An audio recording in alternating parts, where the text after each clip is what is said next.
We do want to start you off with your very ambitious climate goals, including becoming carbon neutral by 2040. At the same time, we know that you recently had to purchase emission allowances from another country in order to really be able to meet your Kyoto commitments. Why was that necessary, and how much progress have you made on your climate goals? Well, that's absolutely true about our past commitments, but of course you can say that the first properly financed and realistic climate action plan was put into action in Iceland in 2018. It was then revised in 2020, so we've been making, very concrete steps ever since my government took office at the end of the year 2017.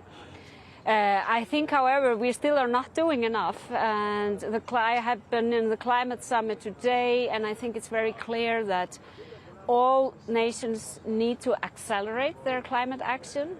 We have done many things when it comes to, for example, renewable energy for heating and electricity. We are implementing an energy shift in our transport system. We are subsidizing new green technologies for better use of energy, but also to increase carbon binding. So a lot is being done in Iceland, but we need to do more, and I think that can be said about the rest of the world too.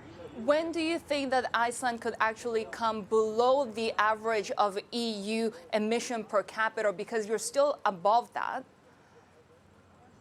Yes, we are still above that because we provide a lot of renewable energy for heavy industry, and then of course we have a lot of tourism in our country. But I think actually we will see a lot of progress being made in the next few years when it comes to this energy transition. We are seeing it happen in our transport system, as I said. We are also making plans when it comes to how we can use new technologies to reduce emissions from our fisheries fleet, etc. But there are also other things that need to be taken into account as the circular economy. And now we have a new legislation on that. So we are seeing concrete steps taken into implementing the circular economy, which is a key to actually achieve results in climate action. Tourism is a pillar of your economy, and it's putting a strain on the environment, not to mention that your economy is running pretty hot at the moment. How do you balance those goals? Yeah, well, as you say, tourism has really grown exponentially in Iceland in the last decade. And that obviously is not just creating effects on the climate, it's also because most of our guests who are coming to us are visiting the unspoiled nature, and obviously it creates a pressure.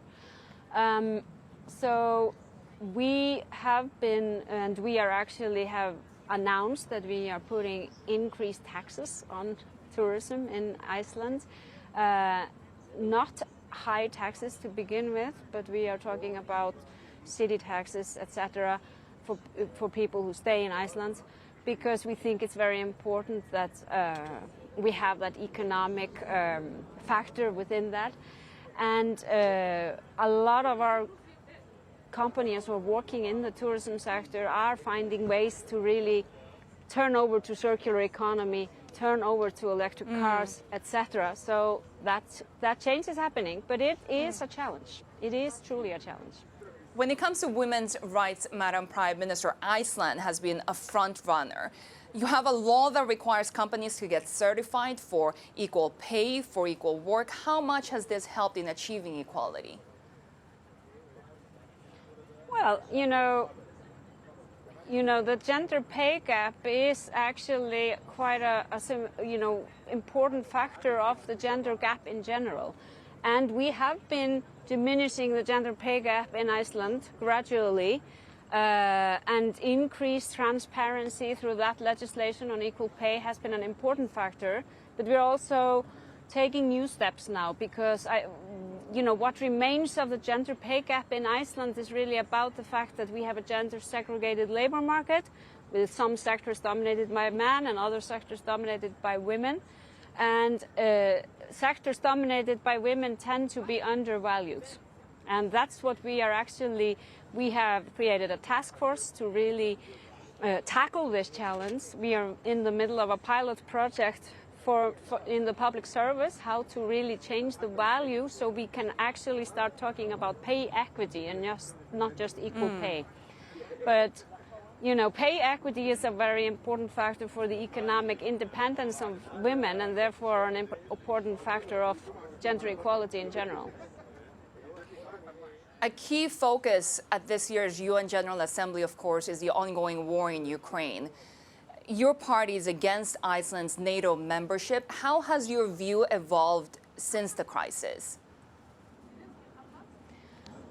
Well, to begin with, when I entered government in my party and I lead the government, it was very clear that we would follow the national security policy of Iceland, where membership of NATO is one of the pillars. So we have been absolutely clear that we follow that policy. Obviously, I think if we just look at, because Iceland is of course often considered the most peaceful country in the world, but I think it's fair to say that issues concerning security have been much higher on the agenda, both with the Icelandic public and in Icelandic politics ever since the invasion of Russia in Ukraine. How big of a sense of threat is it for Iceland, the Russian invasion of Ukraine, as a small country without a military, amid this race for control of the Arctic as well? Well, we have, of course, we are members of NATO and have been since 1949. We have a defense agreement with the US. But I think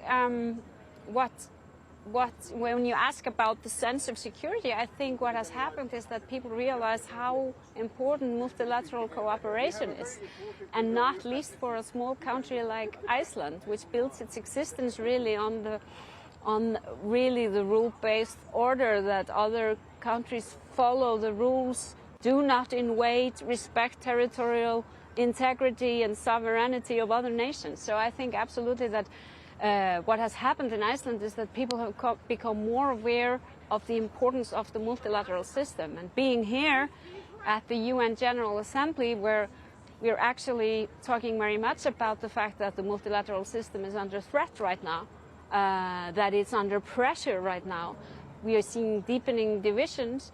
I think Iceland is actually using its voice very clearly to support that multilateral system, which is so important, not least for the smaller countries of this world.